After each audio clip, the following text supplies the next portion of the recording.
This video is for how to use TENS for overactive bladder. So in the medical world, we call it TTNS or Transtibial nerve stimulation. And the reason being is the nerves that affect our bladder and the overactive bladder symptoms that we have are frequent night trips to the bathroom. That nerve travels all the way down the leg into the ankle. And it's much easier to access the nerves that affect the bladder through the ankle than through the pelvis. So we're going to start off with our TENS machine settings. But before we do that, we don't want to be using the TENS machine unless you've been cleared by your healthcare provider. So if you have any changes in sensation, any nerve damage, a pacemaker of any kind, I don't suggest you use your TENS machine again unless you've been cleared first. Okay, so we're going to find our TENS machine settings by opening this lid. And I love this machine because it's analog and it's so much easier just to go straight to the settings you need as opposed to a digital machine where you kind of have to fuss around a little bit because technology is not my friend. So give me a dial any day. We're going to take the dial on the left. This is the pulse width dial. We're going to set it to 200 hertz. So for this machine, it's between 180 and 220. And then for the pulse rate, we're going to be setting that to about 20. What is that? No, this is 20. This isn't hertz. This is microseconds. And then the pulse rate is 20 hertz. So 200 over here, 20 over here. Okay. In the middle, with this particular model, we have two little switches. They're going to be centered within those three settings, right? So the middle setting for the bottom, which is a 30-minute automatic shutoff timer, and for the top is for the mode. So what sort of a waveform are we looking for when we're setting up the positive and negative leads in the machine? You don't have to worry about that. Okay, so we're going to have it in the center, and then we're going to have, again, that 30-minute shutoff switch. I should also mention that to get to the battery, you just pull the lid all the way down to change into a fresh battery. I highly suggest that you pay attention to how much life is left in your battery, because if it's a very old battery or it's not a very good quality one, you may not be able to turn the intensity up high enough to get an effective amount of stimulation, right? So if your battery has been sitting around for a really long time, you may want to make sure you have a fresh one on hand, especially when you start to get into your weekly regimen. Okay, so let's put the lid back on. We're going to shut that. Okay, and now we're going to figure out where to put the leads. So I'm going to use my nice pink marker here to help show where to put the pads.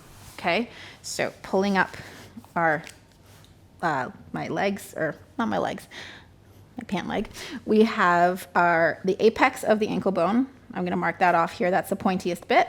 And then, of course, the back of my heel. Okay, in between, we're just going to mark off there. That's where the first pad's going to go.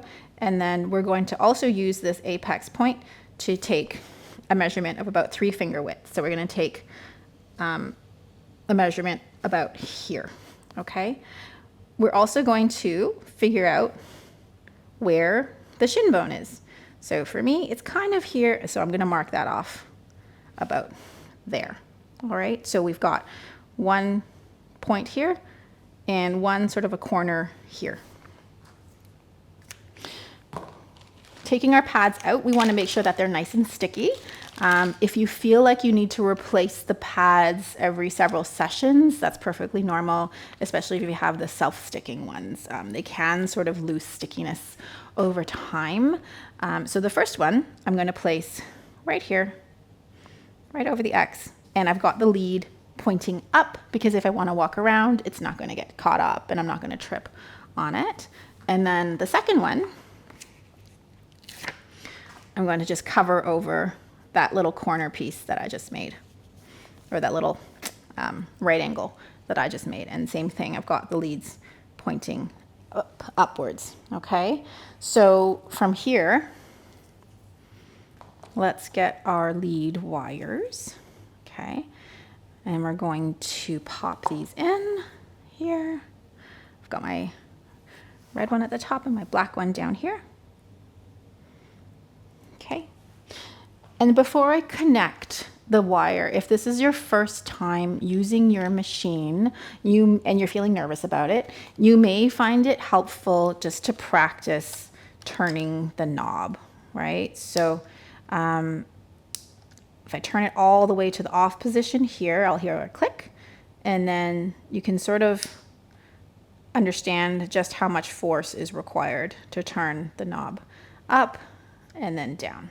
Okay, let's shut that for now. We're going to take the lead and we're going to plug it into one side because we only really require the one. If you have another wire, that would go on the other side with the corresponding knob, but we just need one.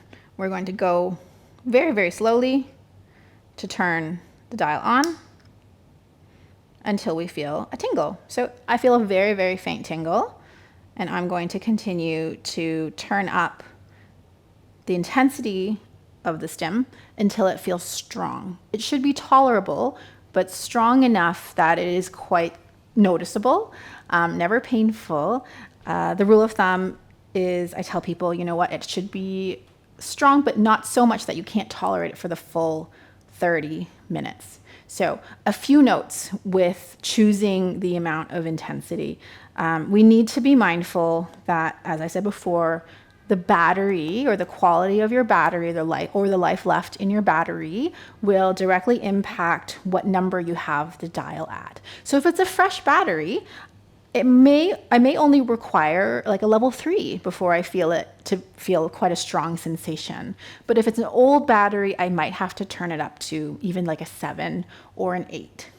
Okay, so that said, our bodies can also get sensitized to the stimulation over the course of the 30 minutes. So after 5 minutes, check in and see if it's still feeling quite strong. You may find that after 5 minutes, you've become much more comfortable with it. And so you may be able to tolerate a little bit more intensity with the stim. Okay, so set yourself up so that you've got opportunity to change the dial, maybe just sit and read for a little bit, whatever it may be, and check in with the stim just to make sure that it's still staying at a nice, strong level over the 30 minutes. Okay, so for this particular machine, when the current is running, the green light will flash. And after the 30 minutes is over, it will turn off, the light will turn off. What will not happen is the dial will not turn itself back to the off position, okay? And that's important because if you leave it on at, like, let's say a 3, and you go to use it the next time, it won't work until you dial it back to the off and then turn it back on again. Because I've had clients get stuck because they just go from a 3 to a 4 and it doesn't work. So make sure that you reset the machine all the way back to the off position in order to turn it on again. Okay, so you're going to monitor your skin for any sort of irritation, any sort of redness. The frequency that we're looking for with the TTNS is about 1 to 2 times per week consistently for 12 weeks. So the research or the literature tells us once a week is good enough to see an impact. But just to stay safe and to cover our bases, I usually tell my clients, hey, let's just do twice a week just to make sure there aren't any gaps. Because sometimes, life gets in the way and we forget. The other question that I get a lot is, Ellen, should I do both ankles at the same time? Should I alternate? Should I do the same ankle all the time? And the answer is it doesn't really matter. So as long as you're doing one ankle, you should be getting a high enough dose to treat the overactive bladder or your bladder symptoms. I have people that use it every day, and that's perfectly fine as well. There are actually I believe there are some practitioners out there, if you do an online search, that actually suggest you do it every day. And you're more than welcome to, and because you won't cause any harm as long as your skin and your nerves are fine and you don't have any abnormalities there. And usually people will start to see benefit or a decrease in symptoms around the 4 to 5 week mark. So stay consistent, make sure you finish the full 12-week course. And then after that's done, you might be fine for quite a while, like several months, like maybe 9 months to 12 months or a year or more. And you may find that after that, you have a little bit of those symptoms creeping back, at which point just pull out your TENS machine, keep it somewhere safe, and do another course of maybe, let's say, 4 weeks, just to give you a little bit of a boost again and see how things go from there. Okay, so sometimes it's not like a one and done. You do have to come back to it now and again, but considering how inexpensive a lot of these analog TENS machines are and how simple it is to apply at home, it's probably one of the easier ways to treat overactive bladder when compared to things like oral medicine.